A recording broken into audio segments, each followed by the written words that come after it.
भूतिया हवेली का रहस्य। प्रस्तावना।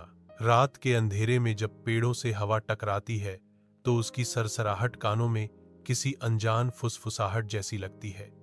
इंसान अपने घरों में सुरक्षित महसूस करता है, लेकिन कुछ जगहें ऐसी होती हैं जहां पर कदम रखते ही लगता है कि कोई अनजानी नजर हमें देख रही है।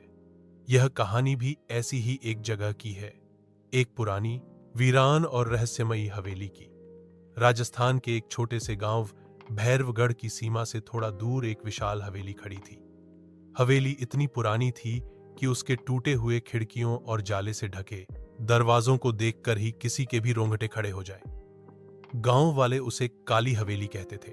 बुजुर्ग बताते थे कि आज से लगभग 100 साल पहले उस हवेली में ठाकुर रणवीर सिंह अपनी पत्नी और 2 बेटों के साथ रहते थे। ठाकुर बहुत ही कठोर स्वभाव का इंसान था। कहते हैं कि उसकी हवेली में कई नौकर चाकर रहते थे, पर किसी को भी उस हवेली में सुकून नहीं मिलता था। रात होते ही वहां से चीखने, चिल्लाने की आवाजें सुनाई देती थीं। एक रात अचानक ठाकुर की पत्नी और दोनों बेटों की रहस्यमय मौत हो गई। कहते हैं कि उनके खून से हवेली की दीवारें लाल हो गई थीं। उसी दिन के बाद से हवेली वीरान हो गई। ठाकुर भी अचानक गायब हो गया और फिर कभी नहीं दिखा। तब से हवेली को भूतिया माना जाने लगा। सालों बाद 4 कॉलेज के दोस्त अजय, विक्रम, कविता और नेहा गर्मी की छुट्टियों में गांव घूमने आए। गांव के एक रिश्तेदार ने हवेली का जिक्र किया। अजय ने मजाक में कहा, यार, ये सब अंधविश्वास है, भूत प्रेत जैसी कोई चीज नहीं होती। विक्रम बोला, अरे क्यों ना हम जाकर खुद देख लें, हवेली का राज पता लगेगा। नेहा और कविता डर गईं। नेहा बोली, तुम लोग पागल हो? गांव वाले कहते हैं जो भी हवेली में जाता है वापस नहीं आता। लेकिन अजय और विक्रम के जिद के आगे दोनों लड़कियां भी मान गईं। तय हुआ कि अगली रात वे हवेली देखने जाएंगे। रात के लगभग 11 बजे चारों टॉर्च और कैमरे लेकर हवेली पहुंचे। हवेली के दरवाजे पर लगे जंग लगे ताले खुद ब खुद टूटकर जमीन पर गिर गए। कविता घबराकर बोली, देखा, यह अच्छा संकेत नहीं है, चलो वापस चलते हैं। पर अजय ने हंसते हुए कहा, डरपोक मत बनो, यह सब संयोग है। चारों अंदर गए। हवेली की दीवारों पर पुराने चित्र लगे थे, जिनमें कुछ चेहरे ऐसे लग रहे थे जैसे अभी जीवित हों और उन्हें घूर रहे हों। टॉर्च की रोशनी जैसे जैसे आगे बढ़ रही थी, दीवारों पर बने चित्रों की आंखें भी मानो उनका पीछा कर रही थीं। अचानक पीछे से दरवाजा खुद ब खुद बंद हो गया। धड़ाम, चारों चीख पड़े। अब हवेली में अजीब घटनाएं होने लगीं। विक्रम ने देखा कि एक औरत सफेद साड़ी में सीढ़ियों पर खड़ी है और उसकी आंखें पूरी तरह काली हैं। नेहा को लगा कि किसी ने उसके बाल पकड़कर खींचे। अजय के कैमरे ने अपने आप फोटो खींचना शुरू कर दिया और हर फोटो में पीछे खून से लथपथ एक औरत खड़ी दिख रही थी। कविता ने दीवार पर लिखा देखा, यहां से भाग जाओ वरना तुम भी यहीं रह जाओगे।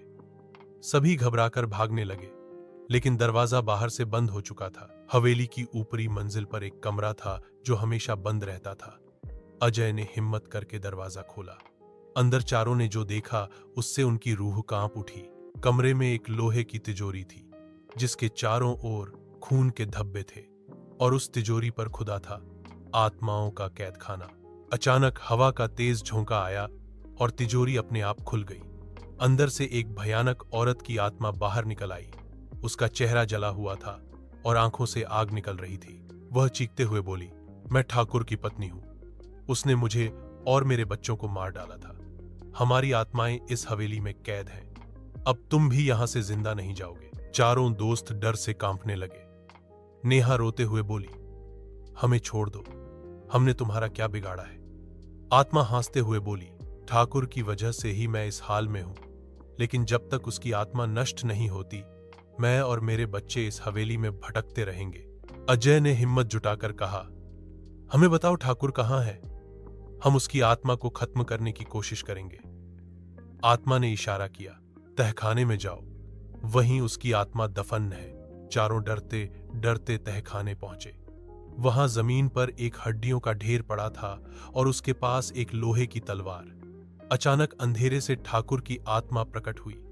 उसका चेहरा खून से सना हुआ था और हाथ में खून टपकता हुआ भाला था। ठाकुर की आत्मा गरज कर बोली, कौन है जिसने मेरी नींद तोड़ी? यहां से कोई जिंदा नहीं जाएगा। विक्रम ने तलवार उठाकर आत्मा की ओर बढ़ाया। आत्मा जोर से हंसी और उसे दीवार से पटक दिया। नेहा और कविता ने मिलकर मंत्र पढ़ने की कोशिश की जो उन्होंने गांव के पुजारी से सुना था। नमः भूत प्रेताय नमः। आत्मा दर्द से चीख उठी। तभी अजय ने पूरी ताकत से तलवार ठाकुर की हड्डियों पर दे मारी। आहा! चीख के साथ ठाकुर की आत्मा धुएं में बदल गई और गायब हो गई। ठाकुर की आत्मा खत्म होते ही हवेली की दीवारें कांपने लगीं। सब कुछ हिलने लगा। हवेली मानो ढहने वाली थी।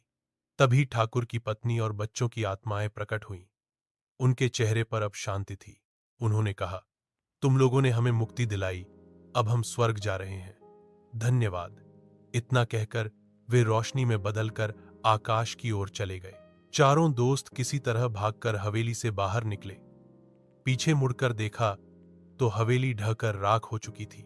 गांव वालों को जब पता चला कि हवेली खत्म हो गई और आत्माओं को मुक्ति मिल गई तो उन्होंने उन चारों को वीर माना। लेकिन उन चारों दोस्तों की जिंदगी हमेशा के लिए बदल गई।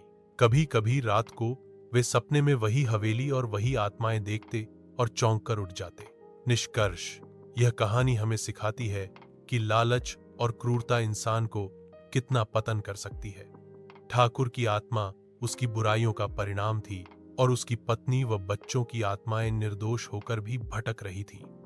सच और साहस से ही अंधकार को हराया जा सकता है।